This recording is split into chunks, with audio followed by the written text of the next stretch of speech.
Well, it's been said that there are 365 verses in the Bible where the Lord tells his people not to be afraid. That means that we have one verse for every day of the year telling us not to fear, but to believe. Now, since sin entered the world through Adam and Eve, every human has known what it means to fear. Everyone in this room has experienced fear to one degree or another. For example, we might fear our enemies, those who hate us, want to mistreat us, or who speak evilly of us. We might fear being alone, perhaps through bereavement or through isolation, lack of family, being in a place on your own. We might fear future uncertainty. Where will our next pay packet come from? What meals will we eat? What job will we do? What happens when we retire? And for all of us, without an exception, I think it is true to say that every person living has some sense of the fear of death. What will happen to us when we die? How will we die? The good news for Christians and the good news of Christmas is that we needn't fear because Emmanuel has come into the world. And because the name Emmanuel means God with us, we no longer have any reason to be afraid of any of those things or any other things that I have not mentioned. Because after all, he has dealt with our biggest problems in our lives. He has dealt with the problem of sin in his death on the cross. He has dealt with the problem of Satan, our greatest enemy. And in his resurrection, he has dealt with death itself, giving the Christian hope that just as he died and was buried and rose again from the dead, we also will die, be buried, and rise again from the dead at his coming. Well, this afternoon, we're continuing to look at our Christmas series, a rather unusual Christmas series, I admit, looking at the women in Matthew's genealogy of Jesus. And each women, there are 4 who are explicitly mentioned, we're noticing how God was with each one of them, how Emmanuel was with each one of them to fulfill his plans of salvation for them and through them.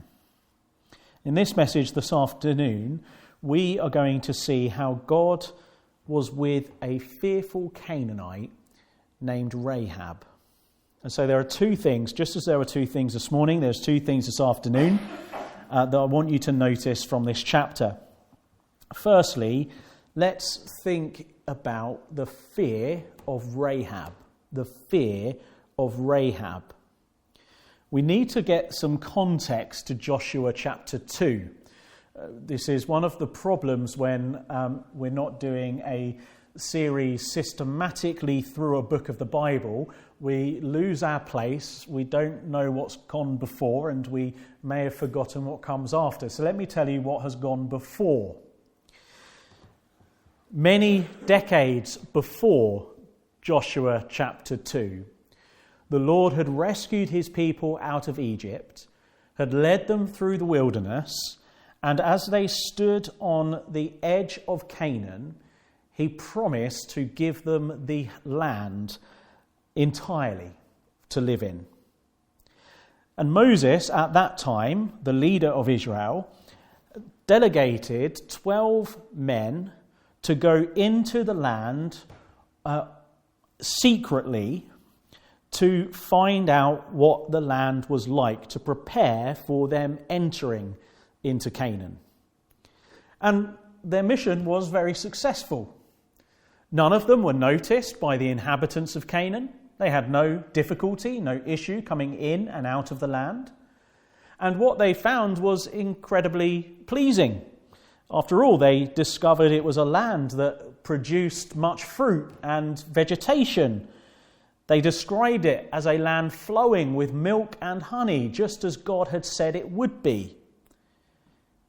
However, when they returned to Moses, 10 of the 12 spies reported that there were, along with all these good things, giants in the land. Giants who could conquer them. Giants who could defeat them in battle. Giants that would make them quake in their boots. And their news made the people so afraid that they did not believe God's promise that he had given the land into their hands, but they refused to enter the land and occupy it as God had commanded them to do. And as a result of their fear, God did not permit them, he prohibited them from entering that land for 40 years. And there they were for 40 years being led by God in circles in the wilderness until that whole generation, bar Joshua and Caleb, the two spies who did not report giants, had died. Now come to Joshua chapter 2. And once again, the children of Israel are on the edge of Canaan. Once again, they are preparing, having been told by God, to go into the land and to occupy it.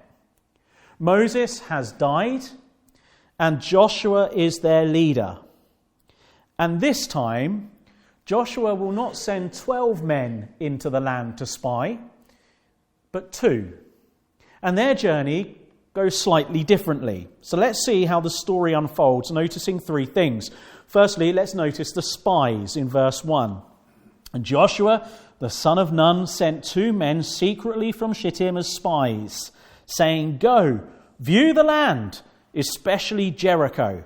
And they went and came into the house of a prostitute whose name was Rahab and lodged there. So previously 12 spies had gone. Now this time Joshua sends 2 spies. And unlike the men before them who had successfully been unnoticed by the inhabitants of Canaan, these 2 spies, well, they're not so careful, it would appear. Because very quickly they're spotted, they're identified. They're found out. These are Israelites. These are coming to take the land. They're spies. And so they do something quite natural when you are under threat of your life. They quickly found a place of refuge. Now, this place of refuge, we're not explicitly told, but it seems to be that it was an inn. And perhaps a public place in the sense of publicly known as a place where you can stop. The problem is it's a place you can publicly stop because of who owns it. Rahab. This morning we were thinking about a woman who was mistaken as a prostitute. This afternoon we're thinking about a woman who was a prostitute. But there's no underhanded thing going on here. They haven't entered the house in the way Judah entered the tent. They have come into that house for refuge, for safety, for hiding. And Rahab, perhaps an unlikely candidate to be a saviour, does act as a rescuer to these people. There are the spies. But then look at we notice the soldiers, verses 2 to 7. It was told to the king of Jericho, "Behold, men of Israel have come here tonight to search out the land." Then the king of Jericho sent to Rahab, saying, "Bring out the men who have come to you, who entered your house, for they have come to search out all the land." But the woman had taken the 2 men and hidden them. And she said, "True, the men came to me, but I did not know where they were from. And when the gate was about to be closed at dark, the men went out. I do not know where the men went. Pursue them quickly, for you will overtake them." But she had brought them up to the roof and hid them with the stalks of flax that she had laid in order on the roof. So the men pursued after them on the way to the Jordan as far as the fords, and the gate was shut as soon as the pursuers had gone out. So news reaches the king. This is how quickly things, how quickly news has spread that there are spies in the land. The king of Jericho hears this, and at Rahab's door, very quickly, there is a knocking. Is soldiers. Soldiers have come to the door. Soldiers of the king. Bring out the spies, they're saying. And Rahab, quick on her feet, says, well, I did meet two men. They did come into my house, which I'm not trying to make light of it, wouldn't have been unusual for her house.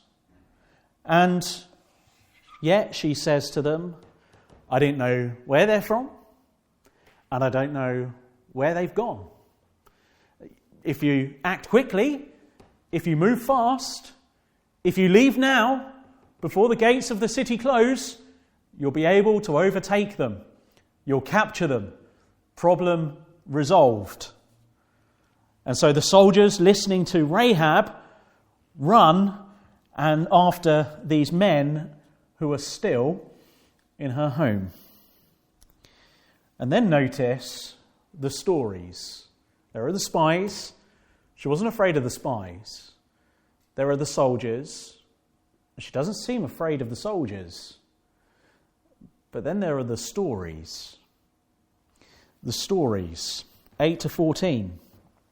Before the men lay down, she came up to them on the roof and said to the men, I know that the Lord has given you the land, and that the fear of you has fallen upon us, and that all the inhabitants of the land melt away before you. For we have heard how the Lord dried up the water of the Red Sea before you when you came out of Egypt, and what you did to the two kings of the Amorites who were beyond the Jordan, to Sihon and Og, whom you devoted to destruction.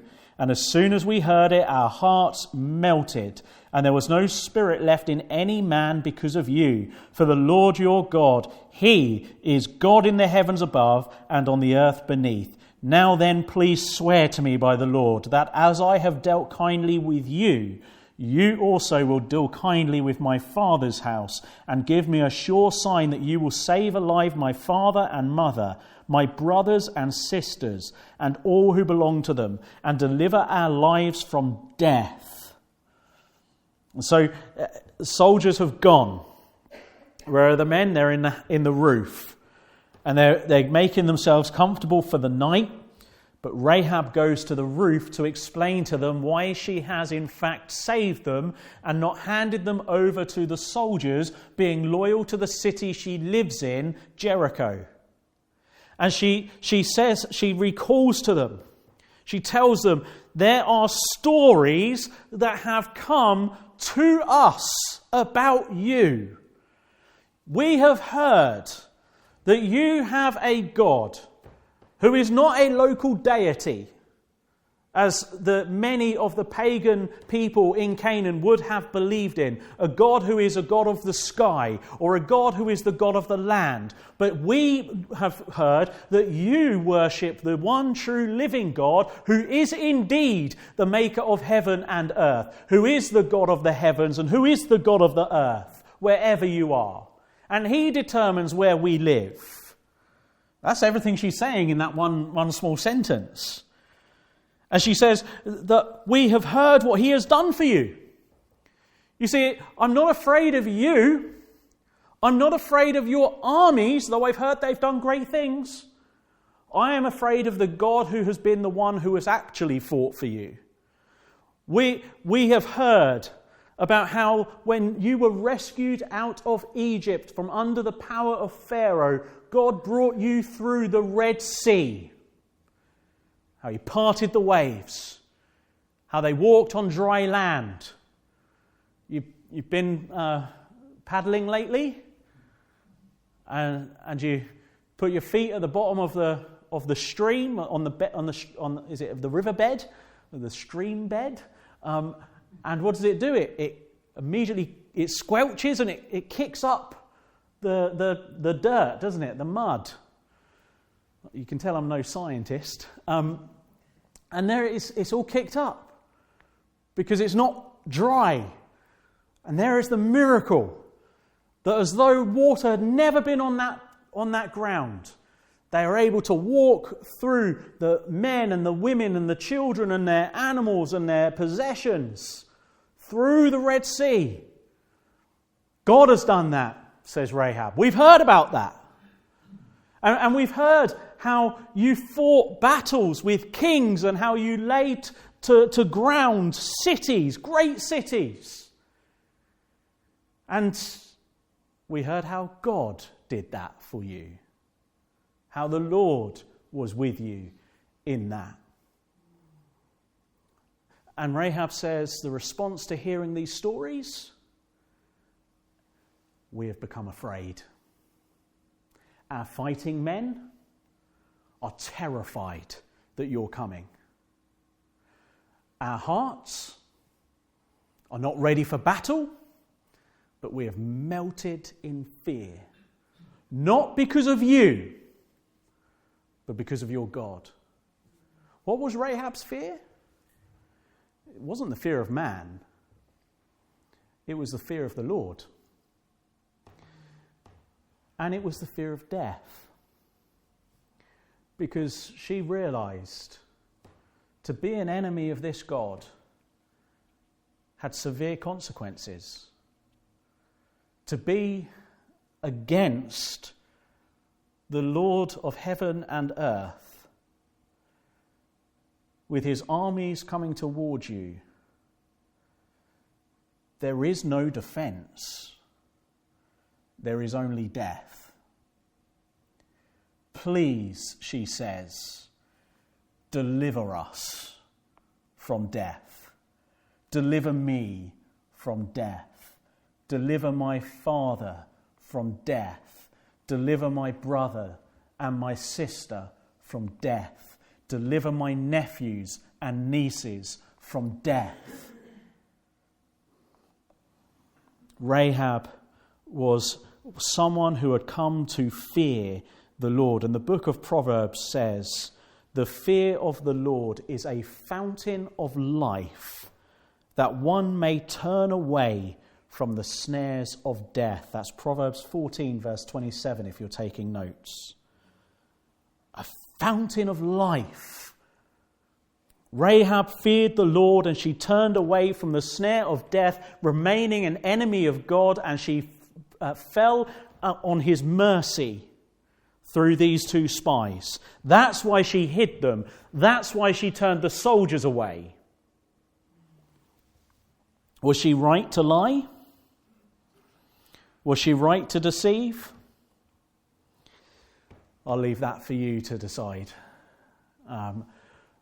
But perhaps some books to help you think further about this and about circumstances like this would be the story of the Ten Boom family. But the point here, the point that is being made in Joshua chapter 2, is that Rahab feared God. And she may have done it imperfectly. If you believe what she did was deceitful and wrong to lie. She may have done it imperfectly. But she feared God in such a way that she would turn from her own people to seek deliverance from death. I wonder this afternoon, have you experienced the fear of God so that you've turned from your old life to seek his mercy, throwing yourself simply upon his grace? In fact, the word here in the Hebrew for kindness and kindly that Rahab uses is the word that is often translated steadfast love. It's that of covenant love that God has displayed to his people. It's the word hesed. And that is what Rahab throws herself upon. It's what the New Testament translates as grace. As I've dealt graciously with you, deal graciously with me. The fear of Rahab. But secondly, let's consider the faith of Rahab. Now, when Rahab is later mentioned in the New Testament, there are three references to Rahab. There is the reference in Matthew 1 in the genealogy of Jesus Christ. There is a mention of her in the letter to the Hebrews, and there is mention of her in the letter of James. Her fear, when she is referenced in all three of those places, is not the primary focus of attention. In fact, it is her faith that is the primary focus of attention in particularly Hebrews, and I would argue James. In the letter to the Hebrews, the writer credits Rahab as being a woman of faith. Hebrews chapter 11, verse 31, we read, "By faith, Rahab the prostitute did not perish with those who were disobedient, because she had given a friendly welcome to the spies." It is not because she gave a friendly welcome to the spies. It was because she gave a friendly welcome to the spies by faith. Faith in God. Faith in the Lord. And we see that here that Rahab's fear of the Lord did not remain as fear, but it produced faith in the Lord, and this is made clear in both her obedience and her deliverance. In her obedience, look at there verses 15 to 24. We get the rest of the story, in fact from verse 14. The men said to her, "Our life for yours, even to death. If you do not tell this business of ours, then when the Lord gives us the land, we will deal kindly and faithfully with you." Then she let them down by a rope through the window, for her house was built into the city wall, so that she lived in the wall. And she said to them, "Go into the hills, or the pursuers will encounter you, and hide there 3 days until the pursuers have returned. Then afterwards you may go your way." The men said to her, "We will be guiltless with respect to this oath of yours that you have made us swear. Behold, when we come into the land, you shall tie this scarlet cord in the window through which you let us down, and you shall gather into your house your father and mother, your brothers, and all your father's household. Then if anyone goes out of the doors of your house into the street, his blood shall be on his own head, and we shall be guiltless. But if a hand is laid on anyone who is with you in the house, his blood shall be on our head. But if you tell this business of ours, then we shall be guiltless with respect to your oath that you have made us swear." As she said, "According to your word, so be it." Then she sent them away, and they departed, and she tied the scarlet cord in the window. They departed and went into the hills and remained there 3 days until the pursuers returned, and the pursuers searched all along the way and found nothing. Then the 2 men returned. They came down from the hills and passed over and came to Joshua the son of Nun, and they told him all that had happened to them. And they said to Joshua, "Truly the Lord has given all the land into our hands, and also all the inhabitants of the land melt away because of us." Her obedience. Do you see it there in those verses? Martin Luther famously said, "We are saved by faith alone, but faith that saves is never alone." What did he mean? He meant that true saving faith always produces works. It produces obedience. If we say we believe in God, we will seek to please God.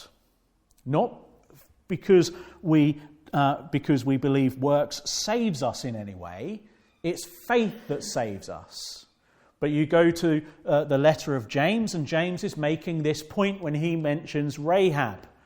He says she was justified in her works when she hid the spies. He is saying because it was not her works alone, but it was that faith that produces works. And James's emphasis is you cannot say you are a Christian and really be saved and not have a change of life. Faith always works. And so how do we see her obedience in these verses? Well, the spies agree to her deal. They say, "Yeah, if you, as you have hidden us, and as we leave this city, here is a scarlet cord. Tie this in the window you let us down from. And when we come back as an army to take this city, if you and your family, your father, your brothers, your sisters, and their families are in your home, and you haven't spread word that the spies are coming, that the Israelites are coming, and broken your oath, then you will be saved. But if you don't do those things, then your blood is on your own head. It's demonstrating she hasn't really believed. It's demonstrating that she isn't really with God. And so as soon as they leave, we read that Rahab ties that scarlet cord in her window. She gathers her family into that room. She does exactly as she promised to do. She does exactly as the spies tell her to do. Saving faith is always demonstrated in obedience. Rahab's faith was demonstrated in her obedience. But saving faith was also demonstrated in her deliverance. Ultimately, we're going to have to go somewhere we haven't read yet, and that's to Joshua chapter 6. Because here in Joshua chapter 6, the armies of Israel come to Jericho, and for a week they circle the city at God's instruction. And every day they circle the city. And on the seventh day, on their final march around the city 7 times, the priests blow the trumpets, and they will shout to the Lord who has given them the city, and the walls of the city will fall down completely. And they will then be required to pursue everyone within that city. Except there's one part of that wall that remains standing. The house of Rahab. We perhaps forget to tell our Sunday school children that, don't we? But that's what happened. Because, what do we read in verse 22? The 2 men who had spied out the land, Joshua said, "Go into the prostitute's house and bring out from there the woman and all who belong to her, as you swore to her." So the young men who had been spies went in and brought out Rahab and her father and mother and brothers and all who belonged to her.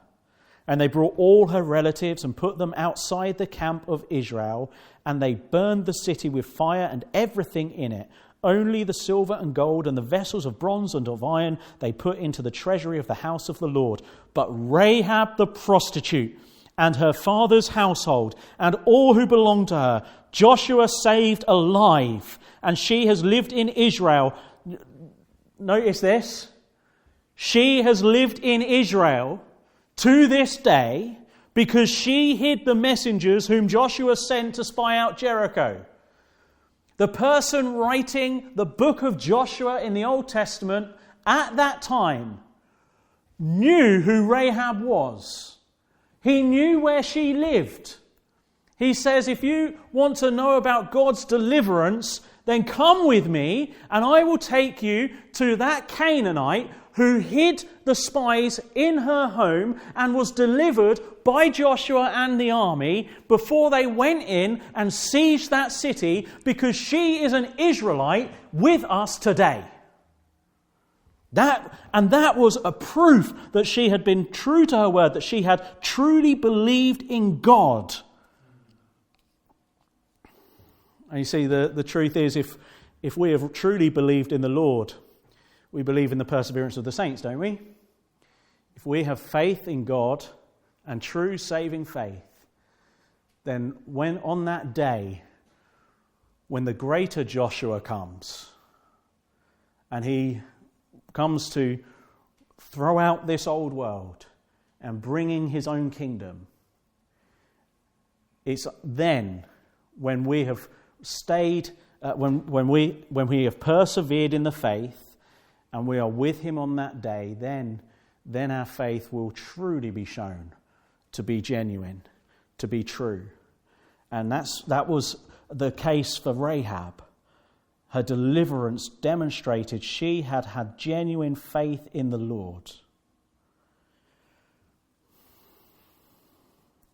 See, God was with Rahab by revealing his power to save and turning her fear into a living faith. Are you someone who is filled with fear this Christmas?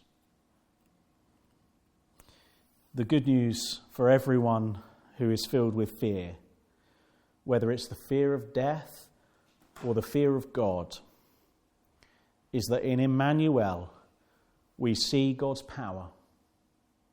Where do we see God's power most of all? Do we see God's power most clearly as the Israelites cross over the Red Sea? Or do we see God's power in Emmanuel, in the boat with his disciples as he calms the storm? Do we see God's power as he provides for the people of Israel in the wilderness? Of course we do. But we also see Emmanuel's power, God's power in Emmanuel, feeding the 5,000, healing the sick and diseased. But where do we most of all see God's power? We most of all see God's power as Emmanuel goes to the cross to save us, his people, from sin and from death. Again, let me borrow from the writer to the Hebrews, who in chapter 2 says this about Jesus' incarnation and death and the reason for Jesus' incarnation and death. He writes, "Since therefore the children share in flesh and blood, he himself, Jesus himself, likewise partook of the same things. He partook of flesh and blood, that through death he might destroy the one who has the power of death, that is, the devil, and deliver all those who through the fear of death were subject to lifelong slavery." Oh, don't be afraid, but believe on Jesus, who has power to save from death, destruction, and despair. So as we draw to a close, let me ask the same question I asked this morning of Tamar. Why is the prostitute Rahab mentioned in the family tree of Jesus in Matthew's Gospel? 4 women, I'm going to repeat this, 4 women are the only women of the entire Old Testament who are mentioned in Matthew's genealogy. There must be significance in that. It's as though Matthew is getting a marker pen and he's highlighting something for our attention to link to the birth narrative of the Lord Jesus or to link to the ministry of Jesus. So what is it that he wants us to think about as we think about Rahab, the prostitute, hiding the spies? Is she's an unlikely candidate to be included in that genealogy? Well, I think it's this. And there's a few things. Firstly, here is a woman who understands the power of God and the need for salvation. And she asks God to give a sign. But she asks the spies to give a sign. And what is that sign? It is a scarlet cord. Now, my emphasis here, just for those keen listeners, my emphasis here is not going to go the way you think it is. I'm not going to make a connection with the colour of the cord and Jesus' blood. I'm not going to, in fact, I'm going a different way altogether.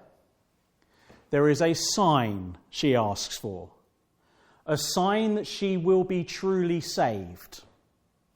Come with me to Isaiah. In Isaiah, we read about a people who are in need of salvation. This time, it is not the foreign nation of Canaan. It's not the city of Canaan, but instead, it is the people of Israel themselves who have come under the judgment of God and are going to exile. And God says in Isaiah chapter 7, "Therefore the Lord himself will give you a sign. Behold, the virgin shall conceive and bear a son, and shall call his name Emmanuel." And what is the verse that Matthew quotes in chapter 1 of his birth narrative concerning Jesus in the same chapter where he mentions Rahab in the family tree of Jesus? Isaiah chapter 7, verse 14. Here is a woman who desperately wants a sign from God that salvation from death is guaranteed. Well, here is the sign that God gives to Mary and to the entirety of Israel, and not only to Israel, but to you and to me in 2023. This is a sign I shall give you. A virgin shall conceive and give birth to a son, and he shall be called Emmanuel, which means God with us. God who has come to save us from our greatest fear, the fear of death, who has come to rescue us from judgment. Oh, Emmanuel, what a good and precious name for the believer. And what a wonderful thing he gave in telling us the story of Rahab.